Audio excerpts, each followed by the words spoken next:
보십시다. 하나님은 당신을 사랑하십니다.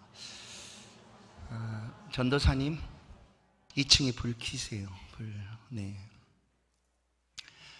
오늘 로마 교회를 향한 바울의 사역에 대해서 오늘 로마서 15장 말씀을 함께 나누겠습니다. 로마 교회에는 우리가 본 대로 많은 문제들이 있었음이 분명합니다. 그러나 그 문제들 속에서도 강한 믿음을 가진 사람, 바울은 그 중에 강한 믿음이 있는 사람이 누구인가, 믿음이 강하다는 것이 과연 무엇일까, 지난 시간에 말씀을 합니다. 그것이 바로 연약한 믿음을 가진 사람들을 기다려주고 용납해주고 또 참아줌으로 그 안에 하나님의 행하심이 드러날 수 있도록 그렇게 도와주는 사람이 바로 강한 믿음의 소유자다라는 것을 말씀을 드렸습니다. 오늘 다시 한번 이 로마 교회를 향하여 바울 사도는 권면하고 위로합니다. 14절을 보시면 내 형제들아 너희가 스스로 선함이 가득하고 모든 지식이 차서 능히 서로 구원하는 자임을 나도 확신하노라. 이 로마 교회는 사실 바울이 세운 교회가 아니죠. 이제 어디에선가 복음을 듣고 당시에 가장 큰 나라였던 로마로 향하였던 많은 유대인들 또 복음을 들은 그리스도인들이 그 로마 지역에 갔고 그곳에서 복음이 전해져서 이제 어떻게 보면 누가 세웠다라기보다 복음을 가진 성도들을 통하여 자발적으로 교회가 로마에 세워지게 된 것입니다. 그렇게 교회가 세워졌고 그 교회 안에는 유대인들뿐만 아니라 이방인 헬라인들도 함께 모여들어 있었다. 그런데 지금 이 로마서는 바울이 사실 고린도에서 기록을 합니다. 로마 성도들에 대한 소식을 듣고 고린도에 있을 때 이 서신을 기록하게 되는데 그들을 향한 바울의 칭찬이 있습니다. 로마 교회의 소식을 듣고 14절 내가 너희가 형제들아 너희가 스스로 선함이 가득하고 모든 지식이 차서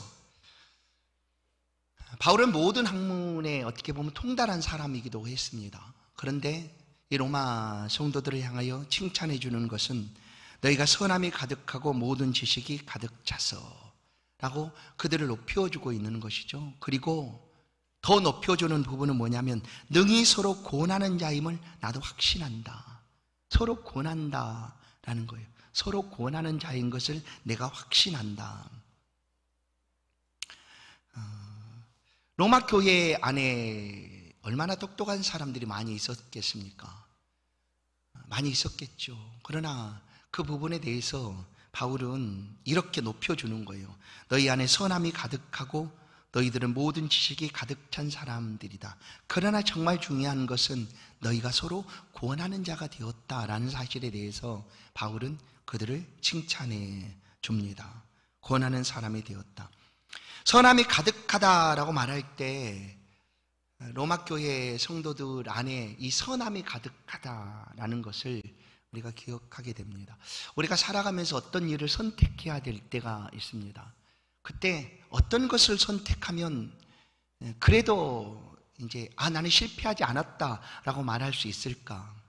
인생을 살아가면서 우리가 선택해야 될 때 어떤 것을 선택하는 것이 가장 복될까? 그것은 바로 선을 선택하는 것입니다. 선함을 선택하는 거죠. 그리고 또 한 가지를 덧붙일 수 있다면 생명을 선택하는 것입니다. 생명을 택하는 것이죠. 선함과 생명을 택하면 그 선택은 옳습니다. 그리고 하나님이 인정하시고 칭찬하시는 그런 선택이 될 수가 있습니다. 그리고 이 로마 교회 성도들이 서로 권하는 자가 되었다라는 표현을 우리가 봅니다. 그것은 뭐냐면 아는 것도 많아지고 지식도 많아지면 어떻게 될까요? 당연히 그거 드러내고 싶은 건 아니겠어요? 내가 이만큼 똑똑하다. 그래요? 이만큼 잘 알고 있다. 그러면 그렇게 많은 지식과 또한 그런 것들을 알고 있는 사람이 다른 사람에게 이렇게 가르쳐 주려고 할 때 어떤 자세가 쉽겠습니까? 그것도 몰라. 지시하거나 또한 또 가르치려고 하는 그런 마음이 더 크겠죠. 그런데 이 로마 교회 성도들의 모습을 보면 14절 너희는 서로 권하는 자임이다 라는 표현을 써요. 그들이 알고 있는 것들도 많았고 그들이 모든 지식도 찼다라고 표현을 하고 있는데 그들이 어떤 사람들이었는가를 바울은 높여줍니다. 너희는 그런 많은 지식을 가지고도 많은 알을 가지고도 다른 사람에게 지시하거나 예를 들면 그 지식을 자랑하거나 높이려고 하는 사람이 아니라 권하는 사람이 되었다라는 것이 놀랍습니다. 이것이 바로 칭찬이에요. 권한다라는 것은 어떨까요? 강압적이나 억지로 주장하는 것이 아니라 권한다는 것은 아주 부드러운 말로 상대방의 입장에 있어서 살펴주는 것이 바로 권하는 것입니다. 권하는 것. 주장하는 자세가 아니라 상대방의 입장에서 자신이 알고 있는 것들을 그를 위해서 부드러운 말로 알려주거나 또한 드러내주는 것.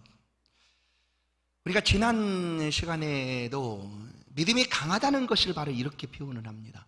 믿음이 강하다는 것이 내가 많이 알고 있고 모든 경험들을 많이 가지고 있고 하나님의 놀라운 역사들이 나를 통하여 드러나고 있는 그런 것이 믿음이 강하다라고 말하는 것이 아니라 약한 믿음의 사람들을 돕고 높여주고 또 그의 부족함들을 기다려주고 용납해주고 세워줄 때 그 사람의 믿음이 강하다라는 표현을 우리가 보았습니다. 바울이 로마 교회에서 행하는 사역은 무엇이었을까? 물론 오늘은 말씀 사역이죠. 말씀. 고린도 교회에서 말씀을 기록하여 이제 말씀 서신을 보내서 사역하는 사역이지만 바울이 이 로마 교회를 품고 기도하며 그들을 위하여 행한 사역은 어떤 사역이었는가 하면 16절에 나타난 대로 하나님의 복음의 제사장으로서 사명을 다했다라는 거예요. 하나님의 복음의 제사장 역할을 바울 자신은 하고 있었다라는 것을 말해 줍니다. 16절에 보면 이 은혜는 곧 나로 이방인을 인하여 그리스도 예수의 일꾼이 되어 하나님의 복음의 제사장분을 하게 하사 이방인을 제물로 드리는 것이 성령 안에서 거룩하게 되어 받으실 만하게 하려 하심이라. 복음의 제사장 역할을 자신이 지금 하고 있노라라고 알려주고 있는 것이죠. 제사장은 하나님 앞에 제사를 드리는 일을 주관합니다. 그래서 성전 앞에는 이제 그 제물이 온전한 제물인가 흠이 없는가 하는 것을 확인하는 그런 제사장들이 있었습니다. 그래서 제사장이 판별할 때 그 흠이 있거나 하는 제물들은 하나님 앞에 드려지지 못하게 했습니다. 온전한 것, 흠이 없고 깨끗하고 정결한 것을 제물로 하나님 앞에 드릴 수가 있었습니다. 이 판별을 누가 하는가? 제사장이 하게 되었습니다. 뿐만 율법 안에서도 율법을 하나님께서 이 제사장들에게 이 고난을, 판단의 고난을 주었습니다. 특히 우리가 나병이 걸렸을 때 예수님께서도 직접 고칠 수 있지 않습니까? 예수님이 나병 10명을 환자 10명을 만나서 우리가 고침받기로 합니다 할 때 예수님은 그들을 누구에게 보냈는가 하면 가서 너희 몸을 제사장에게 보이라 라고 얘기합니다. 예수님 그 자리를 고칠 수도 있지만 그러나 율법으로 이 제사장의 역할이 바로 그런 역할이었죠. 판단하고 또 확인하고 그리고 병이 나았다라고 이제 선언하는 그런 역할이 제사장 역할이었습니다. 그리고 가장 온전한 제물을 하나님 앞에 드릴 수 있도록 그 역할들을 제사장이 담당하고 있었다라는 거예요. 그러면 바울이 로마 교회에 행한 사역이 바로 복음의 제사장의 역할이었는데 그가 이렇게 말하고 있는 거죠. 나는 너희들이 로마 성도들이 하나님 앞에 받으실 만한 사람이 될 수 있도록 온전한 사람이 될 수 있도록 힘쓰고 있다라는 거죠. 로마서 12장 1절은 너희 몸을 하나님이 기뻐하는 거룩한 산 제물로 드려라 라는 표현이 있습니다. 그러니까 바울은 로마 교회를 향한 사역이 바로 이런 사역이었다. 어떻게 해서든지 이 성도들로 하여금 하나님께서 받으실 만하고 하나님이 인정할 만한 그런 성도의 삶을 살아갈 수 있도록 하기 위하여 애를 쓰고 힘썼다. 그 일을 위하여 나는 언제나 너희로 다시 생각나게 한다. 생각나게 하도록. 그러니까 너희로 하여금 그 일들이 너희가 들은 그 복음의 말씀들이 생각나도록 하겠다라는 말씀을 합니다. 그러니까 하나님의 말씀을 우리가 또 듣고 하는 것은 언제든지 생각나도록 하기 위함입니다.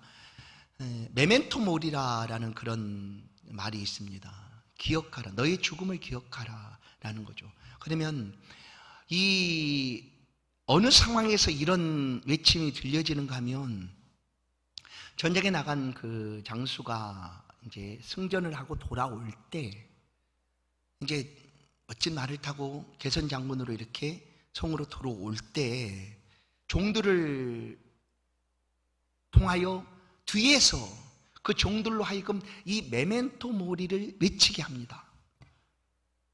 메멘토 모리, 너의 죽음을 기억하라. 오늘은 내가 승리하고 돌아올지라도 너 역시 언젠가는 죽음을 맞이하게 될 수 있다라는 것을 기억하도록 그렇게 외치게 했다라는 거예요. 오늘 바울 사도가 로마 교회를 향하여 복음의 제사장으로서의 삶을 살아가면서 그들로 하여금 생각나게 하는 것, 그것은 바로 복음입니다. 어디서든지 그 복음이 언제든지 생각날 수 있도록, 그리고 그것이 튀어나올 수 있도록 부지런히 복음의 제사장으로서의 역할을 감당하고 있었다. 우리가 기억하고 생각해야 될 것은 바로 그리스도 예수의 십자가입니다. 십자가를 우리가 잃어버리면, 십자가를 놓쳐버리면, 아니 십자가를 기억해서 빼버리면 우리는 우리가 나옵니다. 내가 나오는 거죠. 그 십자가는 나는 죽고라는 것을 우리로 하여금 알게 합니다. 나는 저 십자가에 내가 못 박혀 죽었다. 그 나는 여전히 지금 살아있는 거예요. 그러면 그 살아있으면 그리스도 예수로 말미암아 가장 온유하시고 성품이 뛰어나신 그리스도 예수의 성품을 접붙임 받아서 내가 지금 살고 있노라라는 것을 고백하는 일이죠. 그래서 십자가를 기억하라는 거예요. 십자가를 우리의 삶에서 빼버리면, 놓쳐버리면, 잃어버리면, 보여지지 못하면 어느 순간 내가 나오기 때문입니다.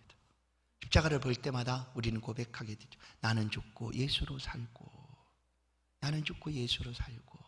그냥 우리 안에서 뭔가 올라오려고 할 때 십자가를 묵상하고 바라보라는 것이죠. 생각하라는 것이죠. 여러분, 우리가 생각할 수 있는 힘이 어디서 나타나게 될까를 한번 생각해 보십시오. 언제 그런 힘들이 우리 가운데 나타나는가? 학생들을 생각해 보면 됩니다. 학생들은 열심히 12년 동안 초등학교부터 고등학교까지 6년, 3년, 3년이니까 12년이잖아요. 12년 동안 열심히 배웁니다. 그리고 대학 수능을 통해서 원하는 대학에 이렇게 가기를 원하는 것이죠. 그런데 그들이 공부하고 또 공부하고 또 예습도 하고 복습도 하는 이유가 뭘까요? 딱 한순간 시험을 치르는 그때에 생각나도록 하기 위함이 아닐까요? 그렇죠. 그때 내가 생각날 수 있도록 그렇게 해서 부지런히 애를 써서 연습하고 복습하고 그리고 암기하고 공부하는 거죠. 바로 그것과 같습니다. 우리가 십자가를 잘 생각할 수 있도록 하기 위해서는 우리의 삶에도, 신앙의 삶에도 이런 부지런한 연습이 필요하다는 거예요. 그 연습이 뭘까요? 경건의 연습, 곧 말씀과 기도입니다. 말씀과 기도예요. 그럴 때 내가 참 힘들고 어려울 때 십자가가 떠올라야 되는 그 순간에 즉각적으로 나타날 수 있도록, 생각날 수 있도록 우리를 훈련시켜 가야 되는 거죠. 경건의 연습에 우리 자신을 내어주어야 합니다. 그래서 내가 정말로 십자가를 기억하고 생각해낼 수 있을 때, 원할 때 그때 즉각적으로 그리스도의 십자가가, 내가 아니고 그리스도의 십자가가 나타날 수 있도록. 그래서 우리가 부지런히 말씀을 듣는 것도, 잊어버리면 하면 또 듣고 하는 것도, 누군가는 말하죠. 아이, 내가 신앙생활 지금 30-40년 했는데 저 말씀 맨날 들었어. 또 듣고 아주 지겹도록 들었어. 그래도 들어야 되는 이유가 여기에 있습니다. 생각나야죠. 우리의 삶을 통하여 그 들은 말씀들이 순간순간 생각나도록. 여러분, 하나님의 말씀의 능력이라는 것은 무엇인가 하면, 우리가 살아갈 때 이것이 생각나려고 해야 되는 그 순간에 말씀이 탁 우리의 삶에 나타날 때입니다. 그게 능력인 거예요. 능력인 거예요. 야, 하나님이 나와 함께하고 계시는구나. 하나님 나를 버리지 않는다고 말씀하고 계시는구나. 하나님 나를 꼭 붙잡고 계시는구나. 내가 위험과 어려움에 있을 때 하나님께서 더 간절한 마음으로, 애타는 마음으로 나를 위하여 간구하고 계시는구나 라는 것을 내가 확신할 수 있는 것은 훈련입니다. 경건의 훈련이고, 또 말씀과 기도의 훈련이고, 또 듣고 또 듣고 생각나도록 하는 일이죠. 그래서 바울은 이 복음의 제사장의 역할을 감당하기 위하여 그들로 하여금 이 말씀이 생각나도록 들려주고 있다라는 거예요. 그리고 그는 자신이 그리스도 예수의 일꾼으로 사역하고 있노라라고 말합니다. 예수의 일꾼으로. 바울은 이미 부름받을 때부터 이방인들을 위한 사도로 부름을 받았습니다. 다메섹에서 하나님이 그를 부르실 때 이방인을 위한 택한 나의 그릇이다라고 하나님의 그를 불러주셨습니다. 그래서 바울은 이방인 사역에 있어서 그냥 물론 이방인을 위한 사역을 하고 있었지만 그의 마음 한쪽에는 동족인 유대인들에 대한 사랑도 얼마나 컸는가를 우리는 그가 기록한 말씀들을 통해서 알 수가 있습니다. 내가 내 동족 유대인들이 구원을 얻을 수만 있다면 그들로 하여금 시기하게 하는 일들까지 내가 행함으로 그들로 하여금 오히려 시기가 나서 이래서는 안 되겠다, 그렇게 해서 내 동족이 구원함에 나아가도록 했으면 좋겠다는 그런 바람도 바울은 가지고 있었어요. 그러나 그의 실제적인 사역은 이방인들의 사역이 주였습니다. 소아시아 그리고 지중해를 넘어 유럽까지 그렇게 복음을 전하는 일에 힘썼다. 그리고 바울은 복음의 제사장으로 사역을 하면서 자신을 통한 하나님의 역사에 대해서 자랑을 합니다. 자신을 통한 하나님의 역사, 자신을 통해서 하나님이 행하신 그 일들에 대해서 바울은 자랑합니다. 다른 것이 아니라 그것을 자랑하겠다라고 오늘 본문에서 말해줍니다. 우리가 자랑할 것들이 많이 있어요. 그 자랑들이 잘못됐다는 표현은 아닙니다. 그래서 성경은 자랑하는 자는 주 안에서 자랑하라 하는 말로 우리에게 말해줍니다. 바울 자신도 자랑할 일이 너무나 많죠. 그 자랑할 것이 한두 가지겠습니까? 그 수십 년 동안 오직 복음을 위하여 결혼도 하지 않고 삶을 살아갔던 바울의 삶에 자랑할 일들이 얼마나 많았겠습니까? 그러나 바울은 오직 그를 통하여 하시는 하나님의 역사에 대해서 그는 자랑했어요. 예레미야 9장 24절을 보면 자랑하는 자는 이것으로 자랑할지니 곧 명철하여 나를 아는 것과 나 여호와는 자랑과 정의와 공의를 땅에 행하는 자인 줄 깨닫는 것이라. 나는 이를 기뻐하노라. 여호와의 말씀이니라. 구약도 신약도 마찬가지로 우리가 자랑할 것은 그리스도 예수 하나님을 아는 것으로 자랑하라라는 거죠. 17절 그러므로 내가 그리스도 예수 안에서 하나님의 일에 대하여 자랑하는 것이 있거니와, 하나님의 일에 대하여 자랑하는 것이 있거니와 18절 그리스도께서 나를 통하여 역사하신 것 외에는 나머지는 자랑하고 싶지 않다라는 거예요. 나를 통하여 그리스도께서 역사하신 것 외에, 이 표현은 이렇게 볼 수가 있습니다.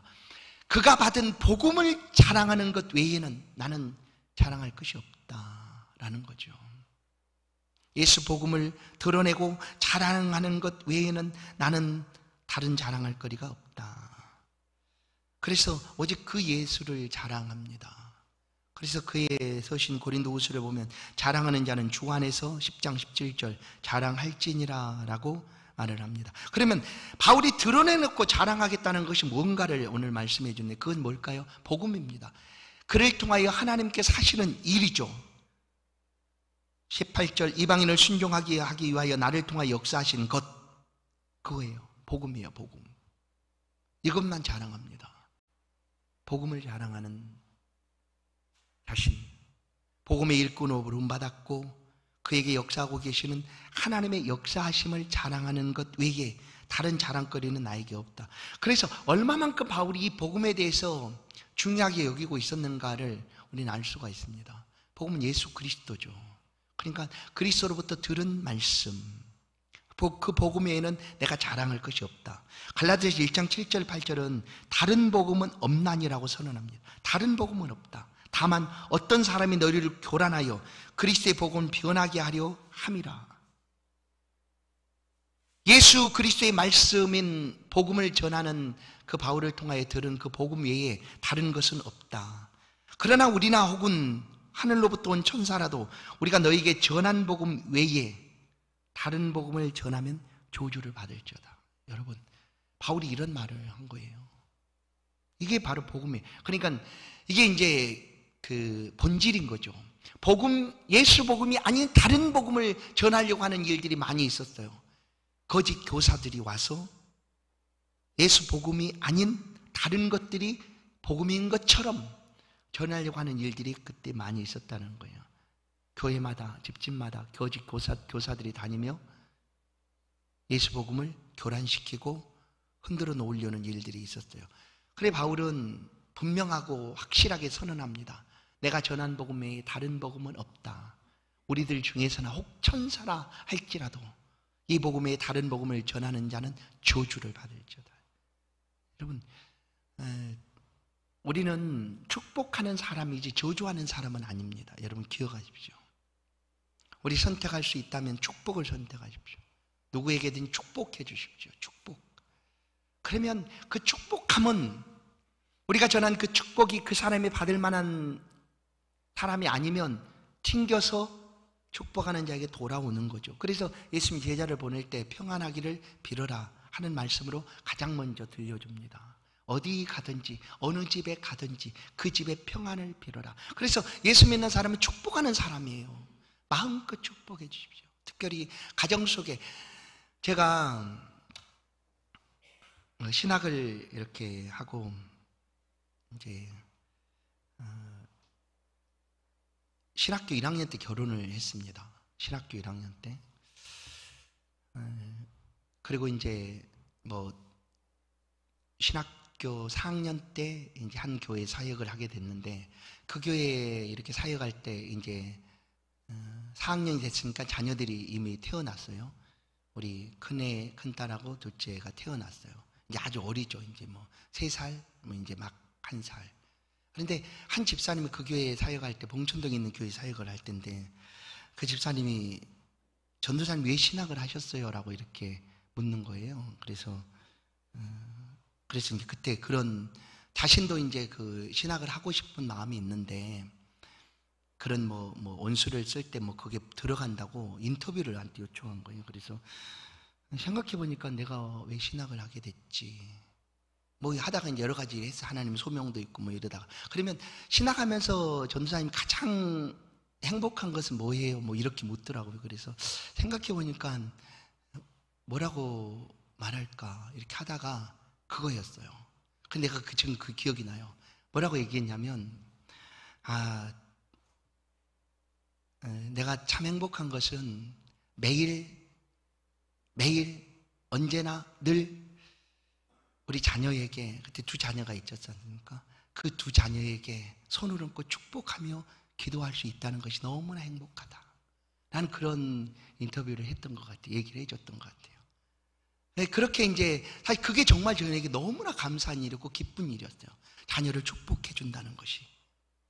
물론 뭐 사역자, 뭐 전도사나 목사가 아니라도 우리 모두는 그렇게 축복하는 사람인 거예요. 그래서 우리 자녀들을 위하여 축복해주고 또 우리 사랑하는 사람들을 위하여 축복해주는 사람이지 저주하는 사람은 아니라는 거예요. 근데 이 바울이 축복하는 사람인데 오늘 이 복음에 있어서만큼 다른 복음을 전하는 자는 천사라 할지라도 저주를 받을지어다 라고 이렇게 선언한다는 거예요.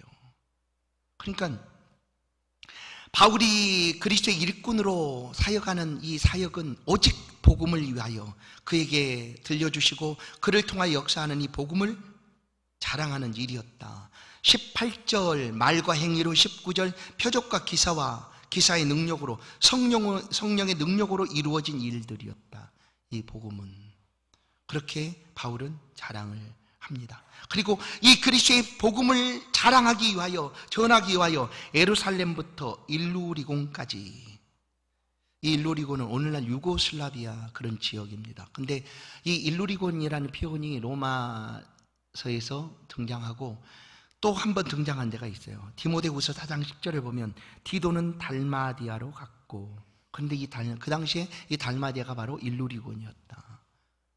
그곳까지 복음을 전하였다라는 거예요. 그러면 이제 이 바울이 소아시아 지역에서 3번을 복음을 전하고 3차례를 이렇게 또 지나왔던 자리를 또 가서 다시 말씀을 전해주고 그들이 굳게 서 있는지 확인하고 또 다시 이렇게 돌아왔지 않습니까? 그런 다음에 이제 드로아에서 환상을 보고 이제 그 유럽으로 건너가게 되었는데, 바울이 복음을 전하는 원칙이 있었습니다. 그 원칙은 뭐였는가 하면 오늘 본문에도 말씀하고 있습니다. 나무 터위에 건축하지 않겠다는 원칙이었어요.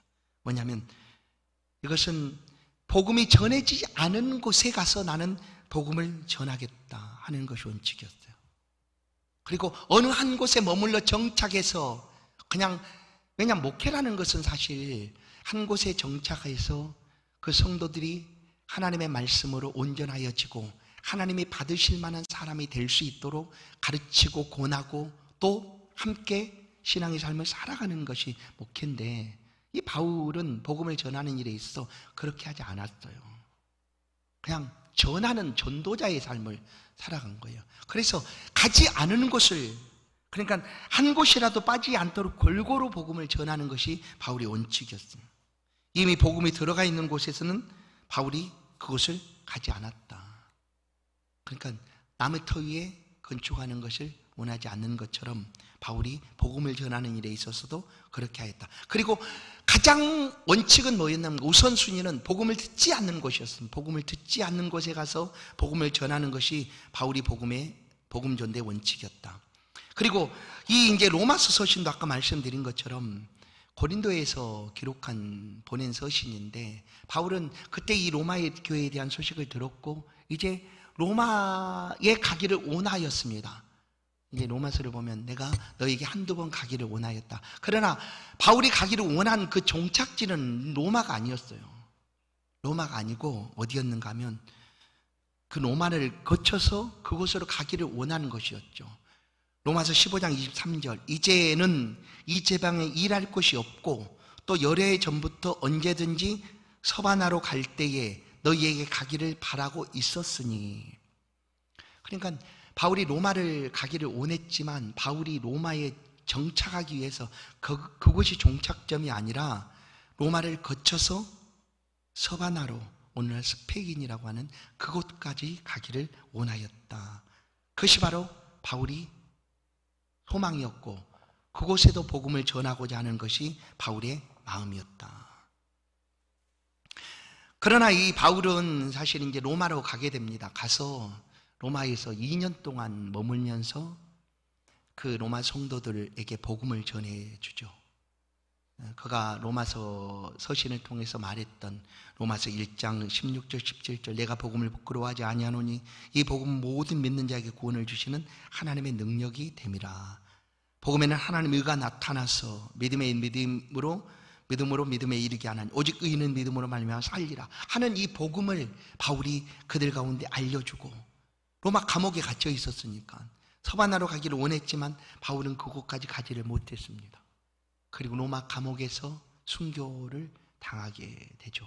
그러나 2년 동안 머물면서 이 복음, 그를 통하여 역사했던 예수 그리스도의 복음을 전하는 일에 얼마나 힘썼는가를 알 수가 있습니다. 오늘 오전에도 우리가 잠깐 살아있는 믿음에 대한 말씀을 드렸는데, 이 바울은 이 로마서를 통하여 그들에게 이렇게 분명하게 확실하게 알려줍니다. 로마서 3장 28절, 그러므로 사람이 의롭다 하심을 얻는 것은 율법의 행위에 있지 않고 믿음으로 되는 줄을 우리가 인정하노라. 믿음으로 의롭게 되는 것이다 라는 것을 바울은 그들에게 전해줍니다. 오늘 이 본문은 사실 바울이 너희들을 위하여 어떻게 내가 사역하고 있는가 하는 바울의 고백입니다. 고백. 바울은 이렇게 복음 사역을 하였습니다. 어떻게 해서든지 복음을 듣는 사람들이 하나님 앞에 온전한 성도로 삶을 살아갈 수 있도록 복음의 제사장 역할을 감당하며 그들에게 하나님의 말씀을 들려주었다. 그러나 그 들려준 말씀도 그를 통하여 역사하고 계시는 하나님의 말씀을 자랑하고 들려주었다라는 거예요. 24절을 이제 봅니다. 이는 지나가는 길에 너희를 보고 먼저 너희와 사귐으로 얼마간 기쁨을 가진 후에 너희가 그리로 보내주기를 바람이라. 어디로? 서바나로. 바울은 이런 바람이 있었지만 끝끝내 서바나까지는 가지를 못하고 로마에서 순교를 당하게 되었다라고 전해져 옵니다.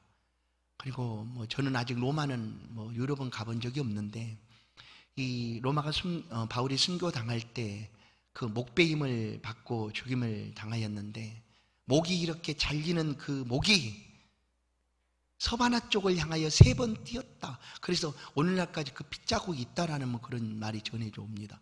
가본 분이 계시다면 그런 건지 알지는 모르겠는데 하여튼 그렇게 전해져 와요. 그러니까 그만큼 복음이 전해지지 않는 그곳으로 가서 복음을 전하고자 했던 바울 사도의 열심을 우리는 또 보게 됩니다. 오늘 말씀은 복음을 위한 바울의 자기 고백입니다. 바울은 결혼도 하지 않고 이방인의 사역을 담당했습니다. 이방인이 하나님 앞에 온전한 제물로 드려질 수 있도록 하기 위하여 자신을 온전히 헌신하여 드렸던 바울입니다. 할 수 있다면 더 많은 곳으로 가서 이 복음을 전하는 것이 바울의 소망이었다. 오늘 우리가 이 말씀을 함께 나눌 때 우리는 과연 복음에 대해서 어떤 마음을 간직하고 있는가? 예수 그리스도, 그것이 복음이죠. 예수 그리스도가 복음입니다. 오늘 우리가 살아가는 삶의 자리에 어떻게 해서든지 이 복음이 전해질 수 있는 일에 우리가 사용되고 쓰임받는다면 그보다 더 큰 은혜가 없지 않겠습니까? 성도 여러분, 복음으로 살아가는 삶에 하나님이 함께 해주시고 계십니다. 또한 우리의 생애도 누군가가 고백하게 된다면 그래 내가 참 예수를 믿고 그래도 할 수 있는 대로 최선을 다하여 복음을 위하여 살아왔지 라고 고백할 수 있다면 얼마나 복된 생이겠습니까? 성도 여러분, 예수 그리스도 복음을 위한 삶을 멈추지 마시고 이 한 주간도 그 믿음 안의 삶을 승리하며 살아갈 수 있기를 간절히 소원드립니다.